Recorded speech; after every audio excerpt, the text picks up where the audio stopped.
Let us try to solve the second problem in the part C. So the problem reads as follows. Write a menu-driven shell script for the following. The first option is to display the current working directory. Second option is to rename a file. However, you need to check for the existence of the source file. The third option is to list the users logged into the system. The fourth option is to append the content of a file to another file. However, you need to display a message if the file does not exist in the directory. This is going to be a menu driven program, and I'm sure that you have done many menu driven programs in your C programs. So in the menu driven program, what we do is we create a menu and we give choices to the user. So if the choice is 1, you do something. If the choice is 2, you do something else, and so on. So we give the choice to the user and ask the user what is their choice, and based on that we will perform the action, and we will again come back to the same menu, and when the user says I don't want to proceed, we exit the menu and thereby the program closes. Same options we are going to do it even in our shell script. So let us start the new program here, or a new script here. I'm going to go to the language here, and I'm going to first select my language as shell. Once I have selected that language, let us first create that menu. So I'm going to create that menu with the choices that the users can opt, and I'm going to just show that part first, and then we will fill the other part. So I assume that the user wants to continue, so I'm going to say the answer is Y. So the initial answer is Y, and you know very well, if you want to show the menu continuously again and again until some condition is satisfied, we use the while loop. So I'm going to start with the while loop, and I'm going to say while the answer, not and, while the answer is equal to either Y, or the user can also type it in capital. So I'm going to say, or the answer can be, again I don't know why it is coming as and, okay, if the answer is equal to capital Y. In any case, I'm going to ask the I'm going to show the menu to the user. So this is what I'm going to do. I will show the menu as long as the user has an answer as Y or capital Y. So let's first create the menu, which is much easier. So I'm going to just create a menu. You can do like this. Okay, and I will put the double quotes here, echo. I'm going to put a dash dash dash here. So let me put some in dash, and I can change that thing, and I'm going to use the first option. What is my first option? I will take the options from my program itself. Here the first option is to display the current working directory. So I'm going to just copy paste that thing, display the current working directory. Then I will put one space here so that it looks neat. Okay, echo. The second choice, I'm going to again take it from the question itself. So the second choice is to rename a file. So I will take the second choice, that is to rename a file. My third choice will be this one. My third choice will be to list the user who have logged in. So let me use that option, list the user who have logged in. My fourth choice, again I don't know what is going wrong with me. Okay, so let's go ahead and let's do that. The append the content of a file. I'll just keep it there. To another file will be too much, I suppose. Okay, so that will create a beautiful looking menu. I will use the double lines to just make it appear. Now this is just to make the things appear neat, and maybe I can get the menu slightly in the middle, roughly in the middle. I think this is the middle. Okay, so that's done. I will put the double quotes here. Okay, with that done, let me ask the user echo, and I'm going to say enter your choice. You have done this kind of a thing in your C program, maybe, I suppose. So you take the choice from the user, and I'm going to say read the choice ch. This is the choice, not choice. Let's say the choice has been read.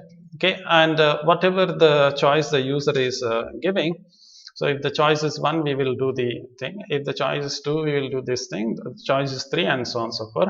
Finally, when everything is done, remember here I'm going to do that part. I'm not doing it now. Finally, we will ask one question to the user, echo, and I'm going to ask the user, do you want to continue?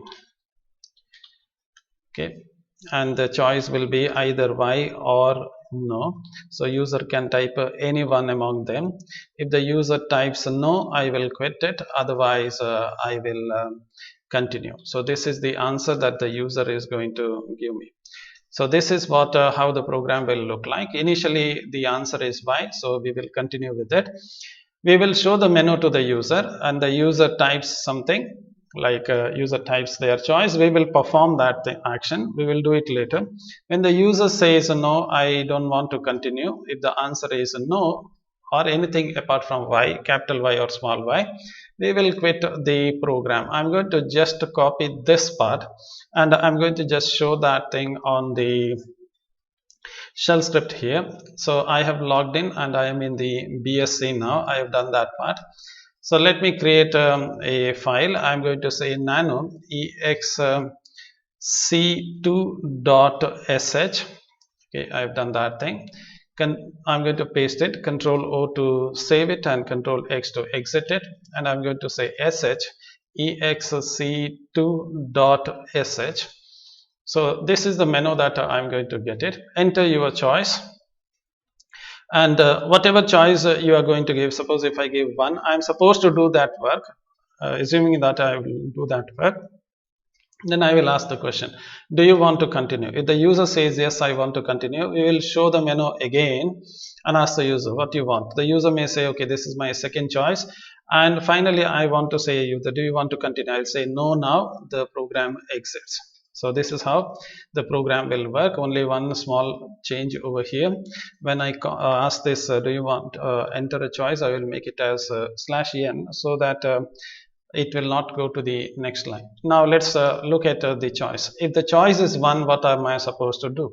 So I will use the case structure. So if the choice is 1, what is that I'm supposed to do? So if you know that, if this is the case structure, you know how to end this, to end ESAC. So this will end the case statement.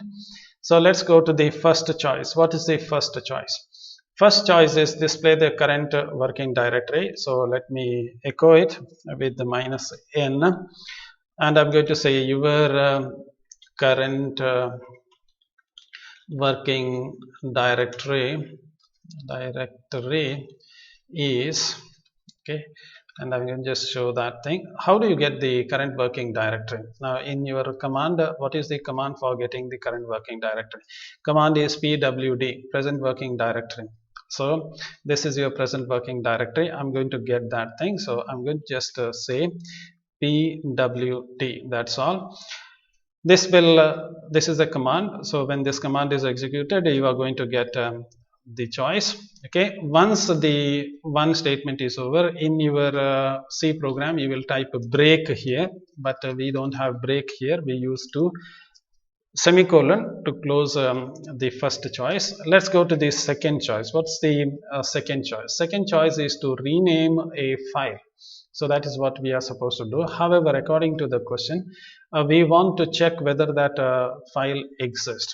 Okay, Let's ask for the file name first, echo, and I'm going to ask, I will use -n option here, echo, enter the original file name. Okay, I'm going to ask that thing from the user, and I'm going to read that name. So what is the name that you can think of reading is f name. That is the usual thing that you're going to do. Now, how do I check whether the file exists or not? In the if, you have -f option. So the -f option will check whether the file exists or not. Okay, so I'm going to use whether my f name exists. If the file name exists, I will have to rename it. Okay, you know that. If it does not exist, I will have to tell the user that the file does not exist. So how do you can say it, show it in red color in your output, but I'm going to show it directly because I don't want you to waste your network data on this one. So I'm going to just show the file name dollar where is okay, dollar f name does not exist. Okay, exist, I suppose that's a thing. And then I'm going to use fi to close that if statement, not a file. I'm going to use the fi to close this if statement. Now if the file exists, what is that you are supposed to do? This is the original file name. You need to ask for the second name that you want to use it. So I'm going to say echo /n, enter a new name for the file. Okay, you can do anything, but I have just done something. Okay, so I'm going to read that one. Let me read it as a new name. You can name it, you can do anything. So if the second name is given, let's try to rename it. How do you rename a file? Rename command is move, mv, move the file, old file name to the new file name. So move the $f name to $new name. So when you move a file from an old name to a new name, file is renamed. Now there could be a lot of problem when you try to move it. If the move is successful, that means renaming is successful, then you can tell the user that you have renamed it. Otherwise the user may say that no, that you can tell the user that we were not able to succeed it. I have already told you something in the theory class.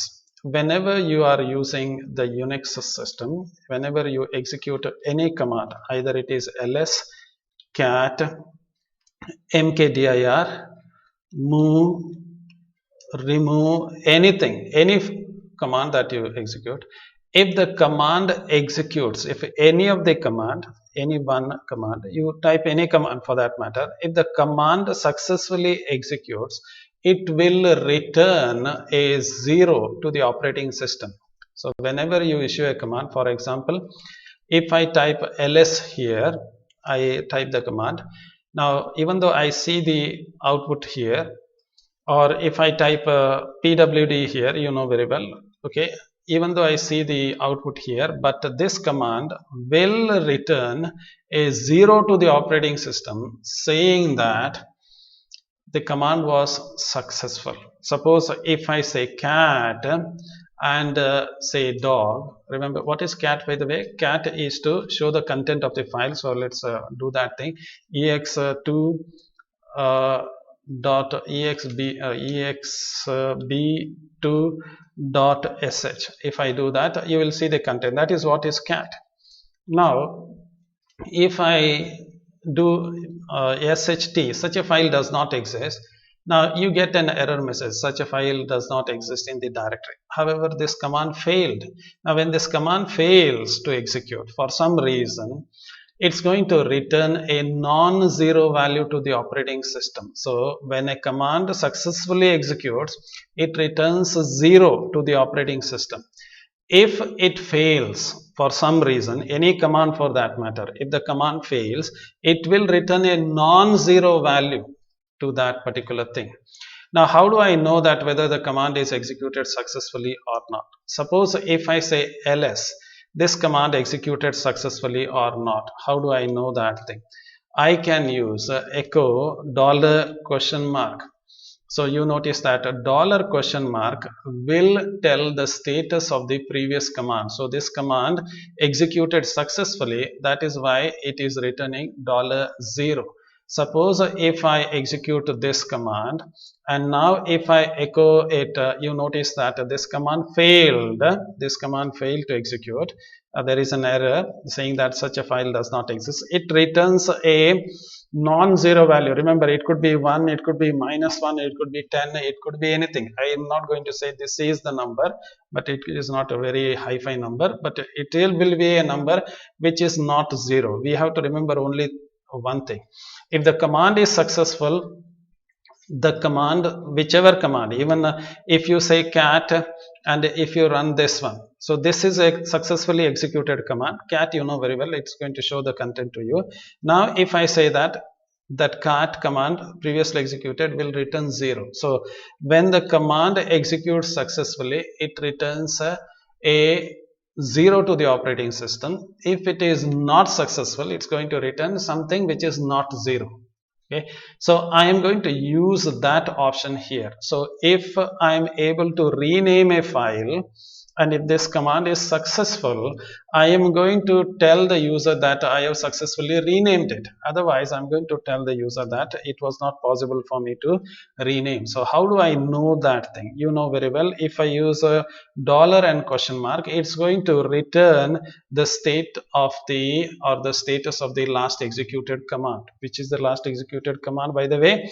It is mv. So if mv is equal to 0, that is the return value of mv is 0, then I can confidently tell the user that okay, successfully renamed $f name, that's the original file name, to $new name.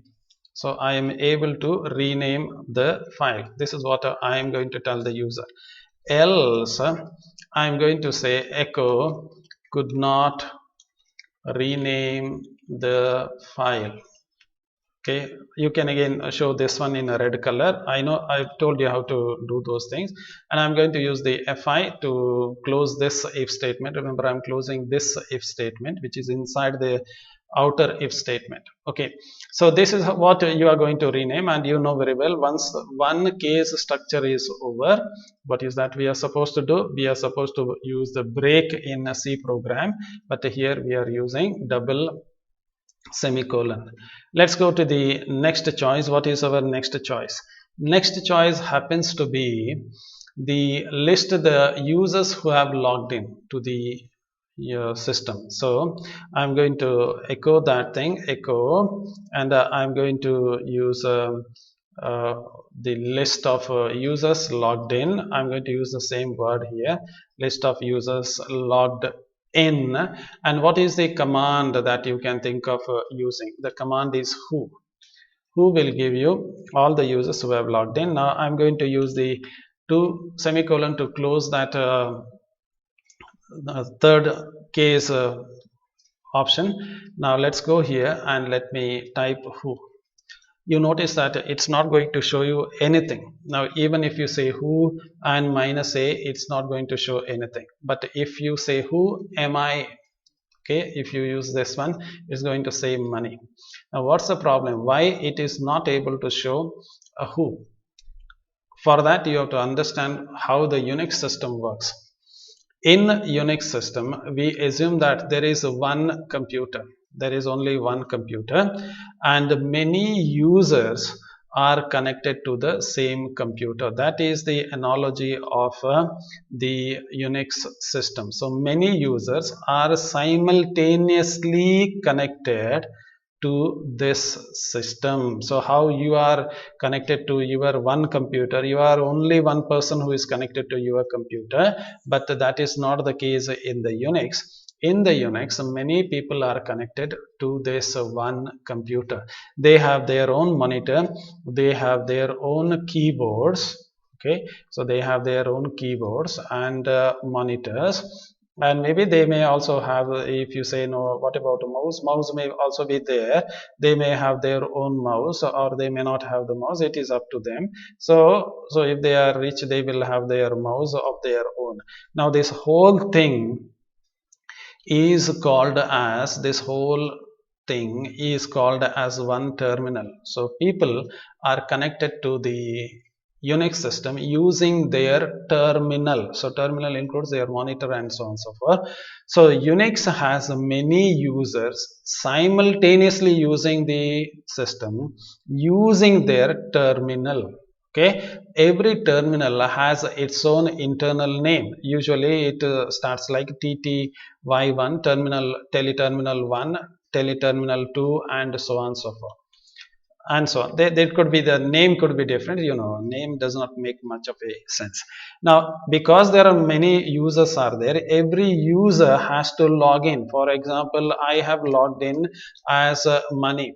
Somebody else may log in as a Sudha, might have logged in here, and maybe Ramesh might have logged in here, and so on and so forth. So many users have logged in. When you ask this question who, if you ask this question who, the Unix system will list out all the users whoever are logged in. Remember, this is a login name, not their full name. This is a login name. How I have a login name here as money, so this is the login name, and which terminal they are using, at what time they have logged in, and so on so forth. That details it's going to give with the who command. So the use of the who command is that.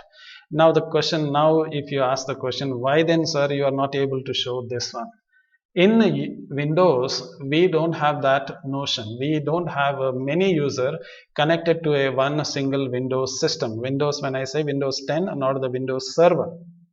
Okay, so here that notion itself is not there. Multiple user notion is not there. In Windows we always have single user. And other important thing, now that's one subtle difference between Windows and the Unix system. Other subtle difference is this is not the full-fledged Linux system. It's a bash extension. So if you remember that, it's a bash extension for Windows, that's all. It's not full-fledged Linux that you are running inside this window.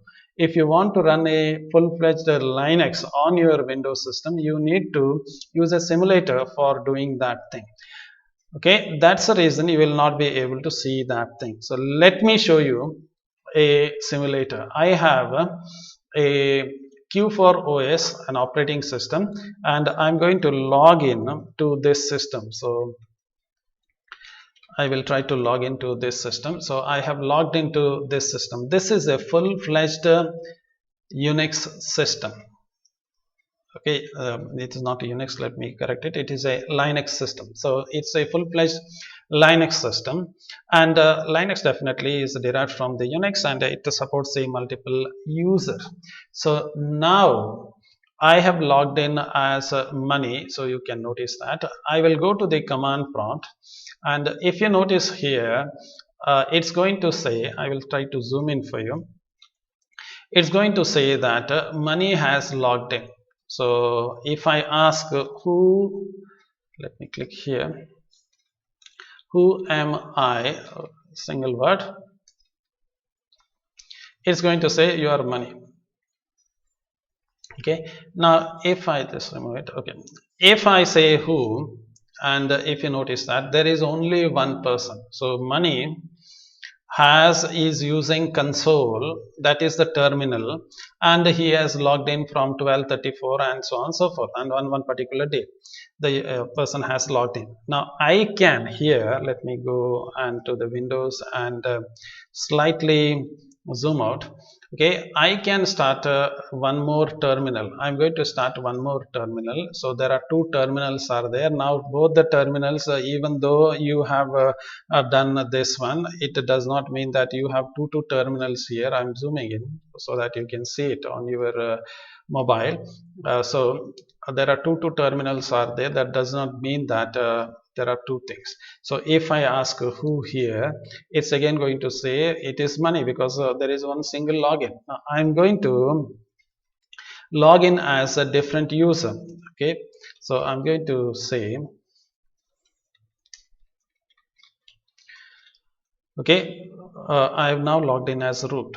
You notice that root. Don't worry, I will log in and show you, so don't worry about all these things. Ignore whatever I typed, pretend as though you have not seen anything. I am going to log in. Hope you know this word, log in. I'm going to log in as a student. This is one other user. I have not taken Ramesh, Suresh, Ganesh and so on. So I have taken the other person as a student. One is money is there, that is me, and the student is some other user. So I'm going to log in as a student. It's going to ask me for the password, and I'm going to supply the password.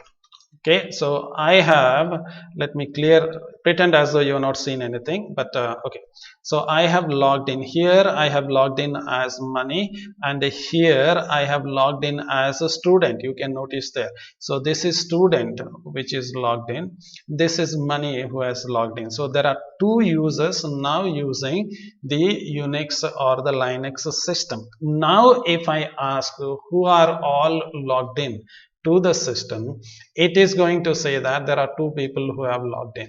Who are those people? One is money, the other one is student.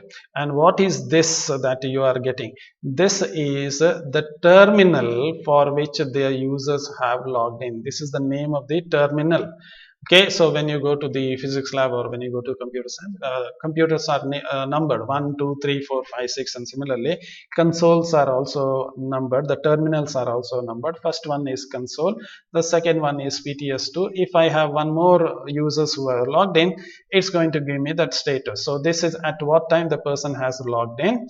So the details, it's going to give it to you. So this is what is the meaning of who. However, that who will not work with your terminal. So what are you going to do? And I have already told you, you are very familiar. You have to somehow fake this output. Just get that output, type it. You're anyhow you're going to type it in Microsoft Word.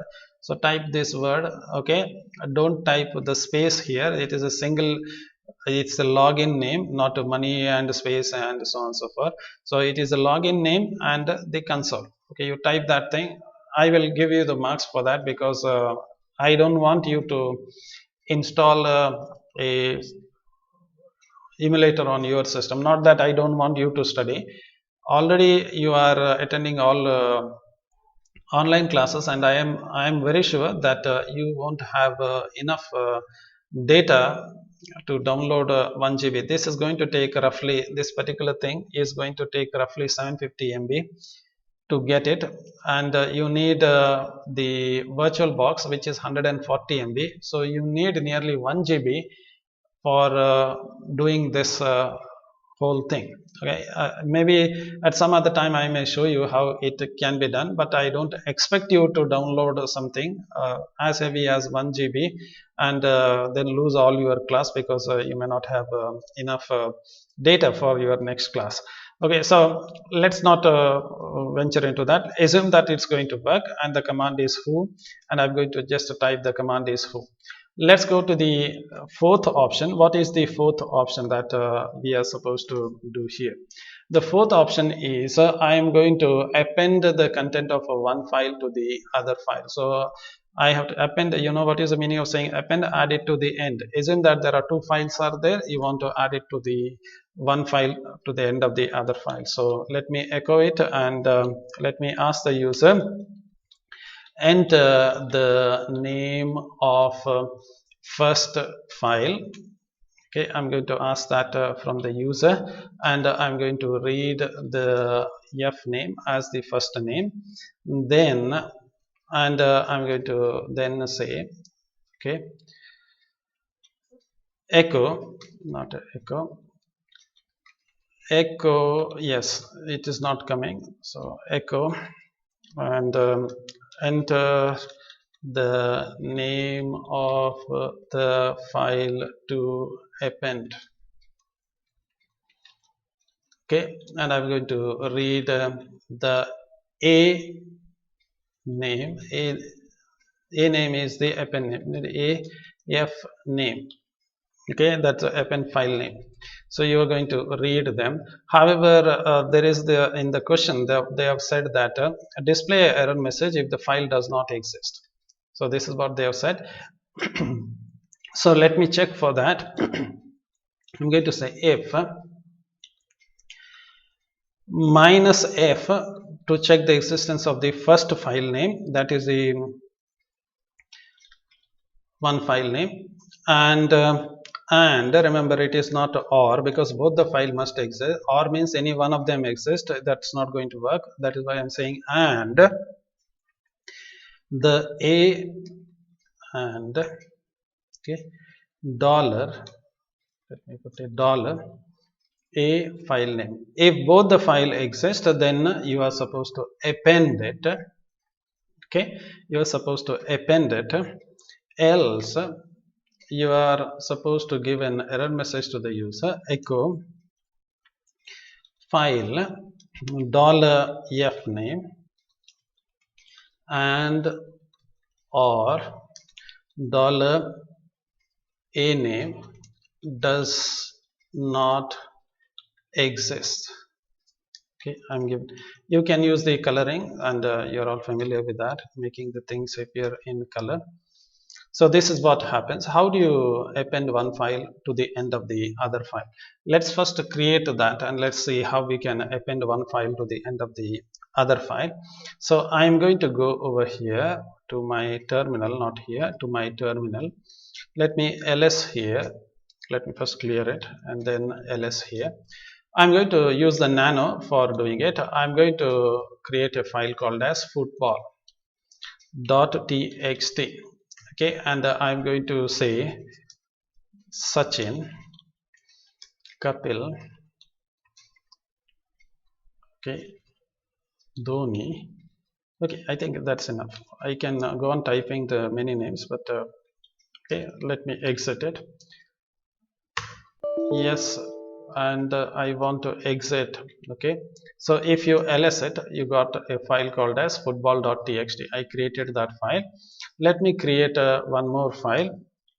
So nano, I'm going to say cars.sh, not sh, txt. So which cars you have? You have Tata car is there, and you have Hyundai car is there, you have a Honda car is there. That's enough. I can spend my whole day trying to figure out how many cars are there.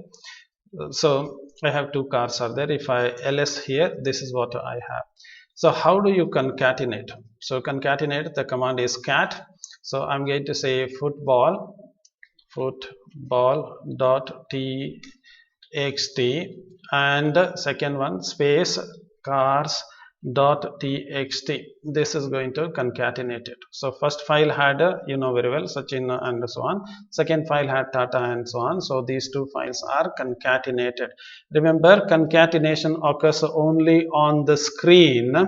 The original files are not touched. This file or not this file is changed. So if you really want to know, I can just use cat, and if I say football.txt, you notice that original football contains only Sachin, Kapil and Dhoni. And in the same way, if I say cat cars.txt, you will notice that nothing has happened. Remember, so when you concatenate, when you say this one, the concatenate the football and cars, the concatenation occurs only on only on the screen or on the terminal, but not on the file. Now if I want to do that, what I can do is I can send it to a temporary file. So I can send it to a temporary file. Now when what I'm doing is I'm doing the same thing and concatenating this file. I'm concatenating football with the cars, and when you do that, well, this is what you're going to get on the screen. But I am not sending it on the screen, rather I am sending it to a file. I am redirecting it to a file called as a temp. I can give any file name. So when I do that, what is going to happen? You will not see anything on the screen. Then let me clear it. Then what you are going to get? You are going to get a file called as a temp. Okay, so the output is sent to a file called as temp. That is what has happened. Now if you see the content of a temp, you will notice that the temp contains the concatenation of a football and cars. Okay, now what I can do is I can rename the temp as a football.txt. How can I do that? I can say move temp to football. Now before I do that, let me clear the whole thing and let me concatenate the football first. Football.txt. let's show that thing, football.txt. Now what I'm going to do, so I'm going to move the temp file to football.txt. What's going to happen? It will overwrite the content of the football. So whatever the which was there in the temp, it will override the football content. Now if I see the content of the football, you notice that football contains the concatenated version. So let me clear the clutter and I'm going to use the nano football.txt. I'm using it for my next demonstration. That is why I'm going to remove this 3 lines there, so that I can show the output. Okay, so when I run the script, I can easily show that thing. So let me clear everything. This is what I have done. So let's go ahead and let's complete this part. So how do you concatenate? You know very well, cat the first file name space second file name, that is a file name. Now the question is what you did, you are, if you do this cat first file name and the second file name, it will only show the content on the screen. Suppose if you do this cat football and where is this one? Okay, it will only show on the screen. Okay, what did we do? We changed and we gave it to a file called as a temp. We sent it to a file called as temp. So that is what I'm going to do. I will send it to a file called as a temp. Now then what's the next thing I did? I renamed, once I did that thing, what did I do? I renamed the temp file as football. Remember, I can rename the file to a temp file if the file exists. What do I mean by saying that? Suppose when I did this one, when I did this command, if something went wrong and if the cat command failed, for some reason cat command failed, then this temp file will not be created because cat command has failed. Now when this temp file is not there on the system, and if I rename it, if I rename temp to football, I will get one more error message saying that system says that the temp file is not there, how can I rename it? So you'll get an error message. So I can rename a file to the football file provided this command, whatever command I have typed previously, that is the, where is this command? Okay, this command is successful. If this command is successful, then only I can think of renaming it. So when this cat command is successful, it's going to write to a temporary file. If this is successful, remember, if it fails, then it can't write to a temporary file. When it is not written to a temporary file, you can't think of renaming it because temporary file does not exist. So I can rename it only if this command is successful. So you have two commands here. One is you are writing it to a temporary file. Next command is you are going to move the temp as f name. So you are going to move, this is what you have done. You are moving the temp as football.txt. You notice that you have moving the temp as football.txt. That is the original file name. Okay, this is executed only if the previous command is successful. How do I combine, or how do I chain the two commands? The way in which you can do it is by putting two ampersand sign. So if you write like this, what is the meaning of it? Okay, two ampersand sign is very dangerous if you compare it with the C programming language. This is not same as C programming language. What is the meaning of it is, execute this part only if the first part is successful. So that is the meaning. There are two parts are there here. So which are the two parts? One is this part, one is this part before the ampersand, and the second one is this part. So execute the second part only if the first part is successful. If the first part is not successful, then it will not execute the second part. So you are combining two commands together. So if the cat is successful, in other words, if the cat is successful, go for move. If the cat is not successful, forget about the move command. So if this command is successful, whatever you write after the two double ampersand will be executed. Otherwise, it will not be executed. Okay, as simple as that. Now let's go ahead and let's give the echo command. If this is successful, if it is not successful, you will get an error message. So if the command is successful, let me type this one, ampersand question mark. If the command is successful, you know very well what I'm typing now is, if the previous command is successful, how I have written here, that's the same logic. I've written the same logic. I'm doing the same thing over here. Then I'm going to say echo concatenated dollar a name to dollar f name. Okay, else I'm going to say echo could not concatenate, could not concatenate. I'm going to write the same thing here. Then I can go up to here, could not concatenated this with this, and finally I have to close this if statement. Remember, I started the if statement from here to here. I have to close that. I hope while talking I have not done any mistakes.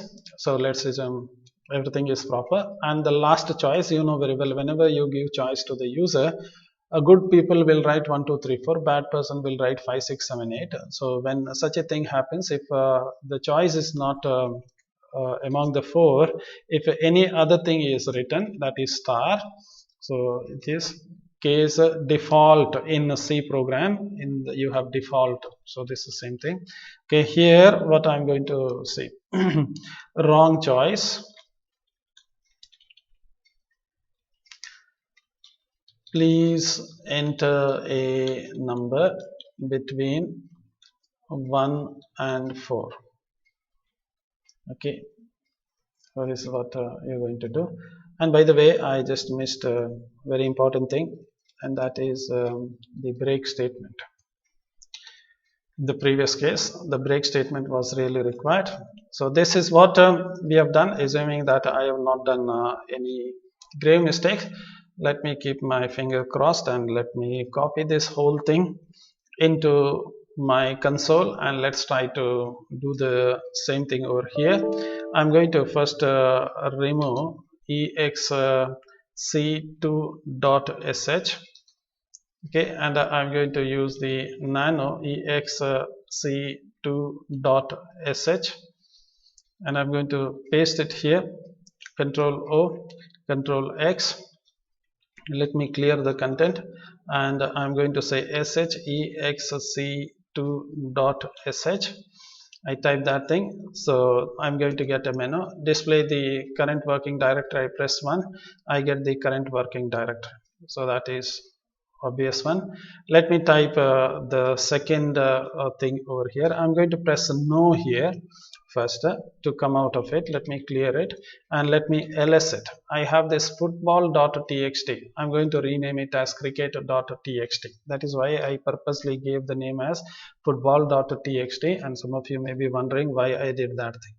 Okay, so let me run it. shexc2.sh. Okay, I type that thing. Okay, let me go for the second option. And what's the second option here is choice number 2. Write the original file name. I'm going to type the name as a football.txt. So I press enter and I'm going to say this is cricket.txt. So successfully renamed football.txt to cricket.txt. Do you want to continue? I will come out of it just to show you that. Let's clear the content. Let me ls it and you notice that football is gone. Instead you have cricket.txt. You have the content there. So let's go and let's again run this command, and this you will not see the output. Definitely you will not see the output here. Let me try it, and just to show you that you will not see anything. You will not see anything because I have already told you what you have here is a single console. That's all. It's not a multi-user system, so I can't help it. Let me press Y and continue. Let's go for the fourth option. So what's the fourth option? Enter the file name. What is the file name? So the file name is now cricket.txt. That's the original file name. What's the next one? cars.txt. That's the other file name. So concatenated cars.txt to cricket.txt. Do you want to continue? No. Let me clear it and let me see the content of cricket.txt. So cat cricket.txt. If you look at here, you notice that it is concatenated. Do you see the temp file? Let's ls here. Temp file is not there. Remember, it created a temporary file, renamed it as cricket.txt. So this is how it's going to work. Now, very important thing, I have just demonstrated it with the assumption that there is going to be no temp file on your system. So let me warn you about that right at the beginning. So here I am assuming that your directory does not contain a file called as a temp. That is assumption. So such a file does not exist. That is why I am doing. Now in your real life, there may be a file with the very important, very critical data, and that file may be renamed. The name of that file may be temp. In that case, what will happen is you will simply overwrite that temp and you will lose all the critical data. So be extremely careful when you write to a file. See to it that that file does not exist. If the file exists, try to give a different name like tilde, star, or anything. Any maybe very strange name you can give, so that you will not actually write to a existing file. So that is just to warn you that the things will happen in this way. Let me copy this whole thing. Okay, this whole program, and let me take it to the emulator over here, which is my abcd. Okay, so I have a very simple password here. Okay, that I generally use it. Most of my student knows that password. Let me create a new text file called as t2.sh, and I'm going to double click on it and I'm going to paste the content. So this is the command. I'm going to save this one. Okay, I am in the Unix now. Let me tell you, I am in Unix. Let me go to the CD. I will zoom in for you. I am not very sure. I have just copied it. If you have not seen it, I just created a file called as t2. Let me open that thing for you in the Linux. That's all. The same file I have created it in the Linux. So I'm not done any great thing. So I have just copied this content. How I did it for the others, I have done the same thing. Let me go to the desktop. CD desktop. I'll go to my desktop, and in the desktop I have my BSC, CD BSC. I have that command. So ls to see the content what I have here. So let me first open that cricket. I don't know whether I concatenated it or not, just to ensure that the things are there. Let me first open that cricket.txt file. Okay, so the cricket has Sachin, Kapil, Suresh, whatever it is, some names are there. So you have that is there in the cricket.txt. This is the file. And let me show you the cars, what is there in the cars. Same things are there. So it is cars are Hyundai and so on and so forth. So it is same things are there. So all the things are there even in the Linux also. Let me run the command and let's see how the output will appear in the Linux. Okay, so my command is sh t2.sh. So you may say, what is the difference, sir? I am running it on the Linux, direct Linux console, not on the extension. So I get the menu over here, display the current user who has logged in. I press 1. This is my present working directory, money. I'm in the home, money, desktop, BSC. Do you want to continue? Yes. I want to know how many users have logged in. I want to rename a file. So this is the second option, rename a file. I am going to take the file name cars.txt and I'm going to rename it as bus.txt. Before I press enter, let me show you that I have a file called as cars.txt which has a Tata. You can whether you can see it or not, Tata, Honda and Hyundai is there as usual. I'm going to press enter now. I will keep it slightly here, maybe I don't know where I can keep it, but somewhere here and somewhere here, so that you can see that the files cars.txt will be renamed. Okay, so let's see whether you can see it. Can you see that cars.txt? I will just bring it down just to show you that it's actually going to do it.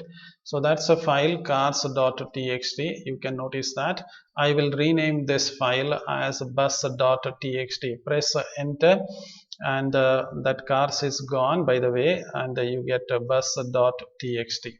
So with the same content. Do you want to continue? I'm going to say yes, I want to continue. Last option is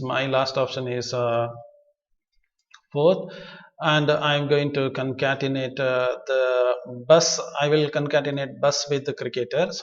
Okay, so if you notice, I'll just open this bus first. So what is there in the bus? Tata, Honda and Hyundai. Three buses are there, and I will close this one. Okay, and what is there in the cricket? In the cricket file, what you have? Cricket file contains something like Sachin, Kapil, Suresh, and so on and so forth. So let me close that.